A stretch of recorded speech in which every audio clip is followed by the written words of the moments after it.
तो बिल्कुल 100% सिस्टम पे चलते हुए हम उन आंकड़ों को छू लेंगे। तो तैयार हैं सर सभी?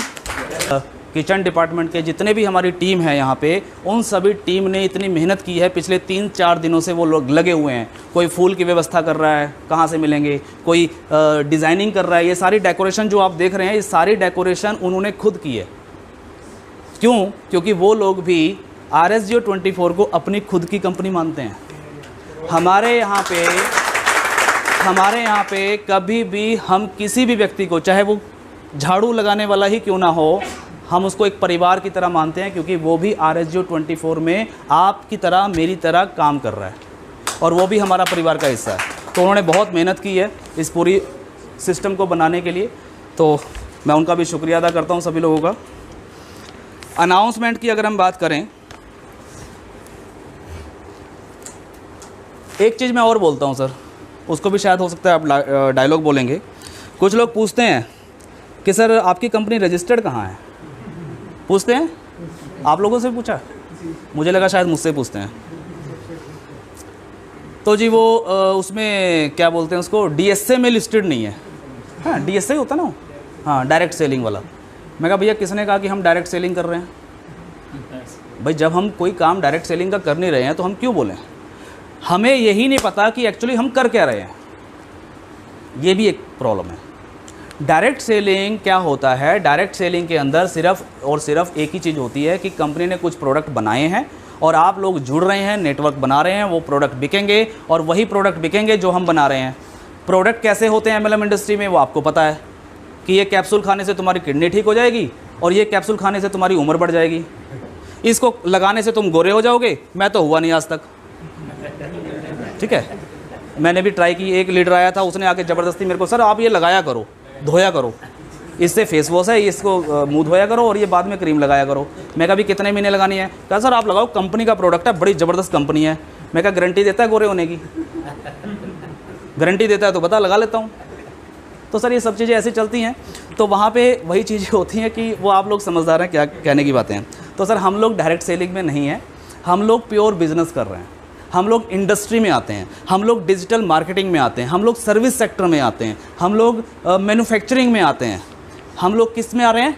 इंडस्ट्री में। मुझे एक चीज़ बताइए, मैं फिर दोबारा से रिलायंस कंपनी का नाम लेता हूँ। रिलायंस कंपनी को किसने बनाया? धीरू भाई अंबानी जी ने। धीरू भाई अंबानी जी बहुत बड़े रईस थे क्या? नॉर्मल से इंसान थे। उन्होंने मेहनत की, काम किया, कुछ लॉजिक्स पे काम किया, कुछ एथिक्स पे काम किया और अपने काम को फॉलो करते गए, बढ़ते गए। और उसके बाद जब उनको टीम की ज़रूरत पड़ी, लोगों की ज़रूरत पड़ी, तो उन्होंने क्या किया? अपनी कंपनी के शेयर्स निकाले और शेयर्स निकाल के उन्होंने लोगों को जोड़ना शुरू किया। यही किया था उन्होंने। क्या वो डायरेक्ट सेलिंग कर रहे थे? कभी पूछा किसी ने कि सर वो डायरेक्ट सेलिंग में क्यों नहीं है रजिस्टर्ड रिलायंस कंपनी? लाखों नहीं, करोड़ों लोग शायद जुड़े होंगे रिलायंस कंपनी के साथ, करोड़ों लोग। और सिर्फ हिंदुस्तान के नहीं, हिंदुस्तान से बाहर के भी लोग जुड़े हुए हैं।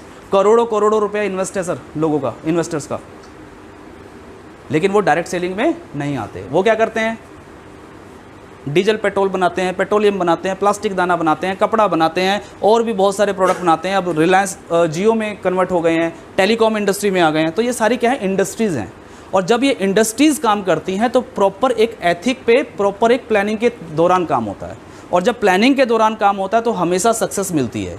डायरेक्ट सेलिंग के अंदर बहुत बार क्या होता है कि बहुत सारी चीज़ें क्या होती हैं कि मान लीजिए मेरे पास कर्नाटक से आ गए लीडर, उन्होंने बोला सर हमारे उधर तो ना सर ये प्लान नहीं चलता, सर हमारे उधर तो वो वाला प्लान चलेगा। मुकेश जी सर हमारे इधर तो ऐसा करना पड़ेगा। अच्छा जी ऐसे कर देते हैं जी। तो ये होता है। और इस तरीके से क्या आती हैं फिर, ना तो कोई एथिक्स है, ना कोई प्लानिंग है। जिसने जिधर कान पकड़ के मोड़ा उधर मुड़ गए। तो क्या होगा? धंधा चौपटी होगा, आज नहीं तो कल होगा, ये डेफिनेटली है। और जहाँ पे हम एक पूरी प्लानिंग के साथ चलते हैं, बिल्कुल उसमें थोड़ी बहुत दिक्कत आएंगी, परेशानियाँ आएंगी। कुछ लोग मानेंगे आपकी बात को, कुछ लोग नहीं भी मानेंगे आपकी बात को। लेकिन अगर आप टिके रहेंगे, बने रहेंगे, तो आज नहीं तो कल सब लोगों को वो चीज़ें समझ में आएंगी। और जब सब लोगों को वो चीज़ें समझ में आएंगी तो सारी दुनिया आपके साथ जुड़ेगी, ये डेफिनेटली है। हम लोग इंडस्ट्री आप कहें, IT सेक्टर कहें, सर्विस सेक्टर कहें, डिजिटल एडवर्टाइजमेंट सेक्टर कहें, जो भी आप कहना चाहें उसको कह सकते हैं। हमारी कंपनी गवर्नमेंट में रजिस्टर्ड है, सारी चीज़ें लीगल हैं, आरओसी है, पैन कार्ड है, टेन नंबर है, टीडीएस कट के पैसा जाता है, जीएसटी हर महीने जमा होती है, सारी रिटर्न्स फाइल होती हैं, बाकायदा हमारे अकाउंटेंट अलग से हैं, वो सारा दिन बैठ के अकाउंट संभालते हैं। और आपको ये भी नहीं पता होगा कि आरएसजी की टोटल कंपनीज कितनी है, पता है किसी को? शायद नहीं।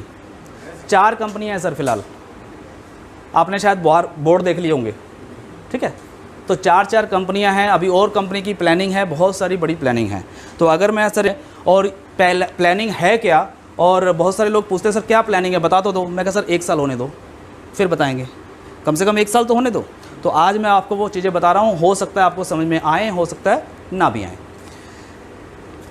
2024 के बाद 2024 तक की जो हमारी प्लानिंग है, जो मैंने बताया कि इतनी टर्नओवर होगी, इतने आंकड़े होंगे, इतना हम कर सकते हैं, आप और हम मिलके करेंगे, मैं अकेला नहीं करूंगा, सब लोगों के साथ सबका विकास, वो वाली बात है। तो मैं एक अनाउंसमेंट जो करने जा रहा हूं वो नंबर 1 है कि 2024 तक या 2024 के तुरंत बाद हमारी कंपनी स्टॉक एक्सचेंज में क्या होगी जी? लिस्टेड हो जाएगी। 2024 से पहले भी हो सकती है, नहीं तो 2024 तो पेट है हमारा, उसके बाद हमारा यही काम है। और इससे होगा क्या, जब लिस्टेड हो जाती है कोई कंपनी तो क्या होता है, अब उसको कोई इलीगल बोल देगा क्या, या उस पर भी उंगली उठा लेगा कोई? काम तो खैर चलते रहते हैं वैसे भी। 2024 तक का इसको आप बोनंजा बोलें, डेट भी बता देता हूं, 24 अप्रैल, कौन सी डेट? 24 अप्रैल 2024 तक का एक बोनंजा समझो इसको आप ऑफ़र समझो, इसको आप जो भी समझो। उसके बाद ये ऑफ़र नहीं रहेगा। और ऑफ़र क्या है? ऑफ़र ये है, नंबर 1, जितने भी यूज़र हमारे यहाँ पे 4th लेवल अचीवर हो जाएंगे, आप में से 3rd लेवल कितने हैं अभी फ़िलहाल? 3rd लेवल अचीवर सर एक बार हाथ उठाएंगे ज़रा। योगी जी हैं, कोई बात नहीं, फैजी जी हैं, 2 लोग, और कोई? 2nd लेवल कितने हैं? सभी हैं। तो 2nd हो गया तो 3rd भी हो जाएगा, 3rd हो जाएगा तो क्या 4th नहीं होगा? हो जाएगा ना। तो जितने भी लोग 4th लेवल अचीव कर लेंगे, कब तक? 24 अप्रैल 2024 तक 4था लेवल जो भी कंप्लीट कर लेंगे, आपकी डाउनलाइन के डाउनलाइन भी कर सकते हैं, इतना टाइम है हमारे पास। इन सभी लोगों को जब हमारी कंपनी लिस्टेड होगी स्टॉक एक्सचेंज में, तो कंपनी की तरफ से हर व्यक्ति को 0.24% का स्टेक मिलेगा। क्या मिलेगा जी? क्या होता है ये? समझते हैं? कंपनी मेरी नहीं है, आप सब लोगों की है। 4th लेवल वालों को 0.24 का हर व्यक्ति को कंपनी लिस्टेड होने के बाद जो कंपनी का शेयर भाव होगा उसके अंदर जो भी कंपनी की इनकम होगी, जो भी कंपनी का प्रॉफिट होगा, जो भी कंपनी की टर्नओवर होगी, उसके अंदर 0.24% का स्टेक उसको दिया जाएगा। नंबर 2, जितने भी 5th लेवल अचीवर निकलेंगे, 5th लेवल अचीवर, उनका जो स्टेक होगा वो होगा 0.5% का। जितने भी 6th लेवल होंगे इनका स्टेक होगा 0.7% का। और जो व्यक्ति हमारे 7th लेवल में आ जाएंगे इनका स्टेक होगा 1% का।